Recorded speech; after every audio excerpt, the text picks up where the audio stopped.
रक्षा यात्रा में कई ऐसे क्षण आए जिसने देश की सामरिक सोच, आत्मनिर्भरता और भविष्य की सुरक्षा रणनीति की दिशा तय की। मिसाइल तकनीक के क्षेत्र में भारत ने बीते वर्षों में जो छलांग लगाई, उसने न केवल दुनिया का ध्यान खींचा, बल्कि ये भी साबित किया कि देश अब आयातक नहीं, बल्कि अत्याधुनिक रक्षा तकनीक का निर्माता बनने की ओर तेजी से कदम बढ़ा रहा है। इसी क्रम में सॉलिड फ्यूल डक्टेड रामजेट यानी SFDR इंजन का सफल परीक्षण एक ऐसा ही क्षण है जिसने भारत को मिसाइल शक्ति के वैश्विक नक्शे पर और अधिक मजबूती से स्थापित कर दिया। भारत आज मिसाइल तकनीक के उस विशिष्ट क्लब में शामिल हो चुका है जहां पहुंचना आसान नहीं होता। नए कीर्तिमान और निरंतर अनुसंधान के दम पर देश ने जटिल और उन्नत मिसाइल प्रणालियों के विकास में उल्लेखनीय प्रगति की है। हाल ही में रक्षा अनुसंधान एवं विकास संगठन यानी DRDO द्वारा ओडिशा के चांदीपुर रेंज में SFDR इंजन का सफल परीक्षण इसी प्रगति की ताजा और प्रभावशाली मिसाल है। ये परीक्षण एक तकनीकी प्रयोग होने के साथ ही भारत की भविष्य की हवाई युद्ध रणनीति, लंबी दूरी की मिसाइल क्षमता और आत्मनिर्भर रक्षा नीति के लिए एक बड़ा मील का पत्थर मानी जा रही है। इस सफलता के बाद भारत उन चुनिंदा देशों की श्रेणी में आ गया है जिनके पास ये अत्याधुनिक एयर ब्रीदिंग प्रोपल्शन तकनीक मौजूद है। लेकिन सवाल ये है कि आखिर ये सॉलिड फ्यूल डक्टेड रामजेट यानी SFDR है क्या?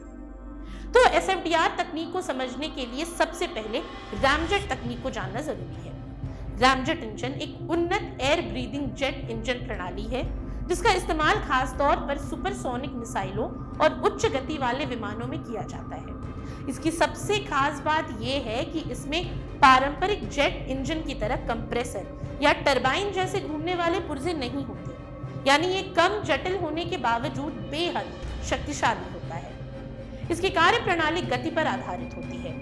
जब मिसाइल या विमान पहले से ही अत्यधिक तेज रफ्तार यानी लगभग मैक 2 या उससे अधिक की गति पर होता है, तभी ये इंजन प्रभावी ढंग से काम करता है। वाहन के आगे बढ़ने पर सामने से आने वाली हवा स्वाभाविक रूप से इनलेट में संपीड़ित हो जाती है। इसी संपीड़ित हवा में ईंधन इजेक्ट कर उसे जलाया जाता है, जिससे उत्पन्न होने वाली अत्यधिक गर्म गैस पीछे की ओर निकलती है और जबरदस्त थ्रस्ट पैदा करती है। यही कारण है कि रामजेट तकनीक सुपरसोनिक और भविष्य की हाइपरसोनिक मिसाइल प्रणालियों के लिए बेहद उपयोगी मानी जाती है। अब देखिए, आज की आधुनिक युद्ध प्रणाली में सुपरसोनिक और हाइपरसोनिक मिसाइलों में रामजेट तकनीक के इस्तेमाल ने युद्ध क्षेत्र की परिभाषा ही बदल दी। इसकी सरल संरचना, कम यांत्रिक जटिलता और उच्च गति पर बेहतर दक्षता इसे पारंपरिक जेट इंजनों से अलग बनाती है। हालांकि कम गति पर काम नहीं कर सकता, इसीलिए इसे शुरुआती चरण में बूस्टर इंजन की आवश्यकता होती है, लेकिन एक बार सक्रिय होने के बाद इसकी मारक क्षमता और रफ्तार दुश्मन के लिए गंभीर चुनौती बन जाती है।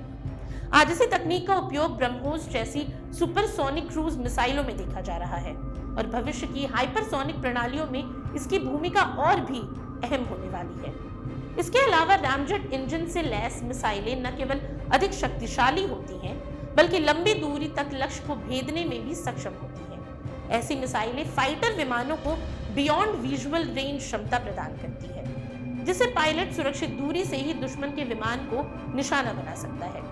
इसके अलावा भविष्य में इसी तकनीक का इस्तेमाल सतह से हवा में मार करने वाली मिसाइल प्रणालियों के विकास में भी किया जा सकता है, जिससे भारत की वायु रक्षा और अधिक अभेद्य बनेगी। इन मिसाइलों की एक और बड़ी विशेषता ये है कि इनमें ऑक्सीडाइजर ले जाने की आवश्यकता नहीं होती, जिससे ये अपेक्षाकृत बड़ा वॉरहेड ले जा सकती है। साथ ही SFDR तकनीक से युक्त मिसाइलें 50 किलोमीटर से लेकर तकरीबन 340 किलोमीटर तक की दूरी पर अत्याधुनिक फुर्तीले लक्ष्यों को निष्क्रिय करने में सक्षम होंगी और ये समुद्र तल से लेकर 20 किलोमीटर की ऊंचाई तक प्रभावी ढंग से संचालन कर सकती है। इसके अलावा 10 किलोमीटर तक की वर्टिकल मैन्यूवर क्षमता इन्हें दुश्मन के विमानों के लिए और भी खतरनाक बनाती है।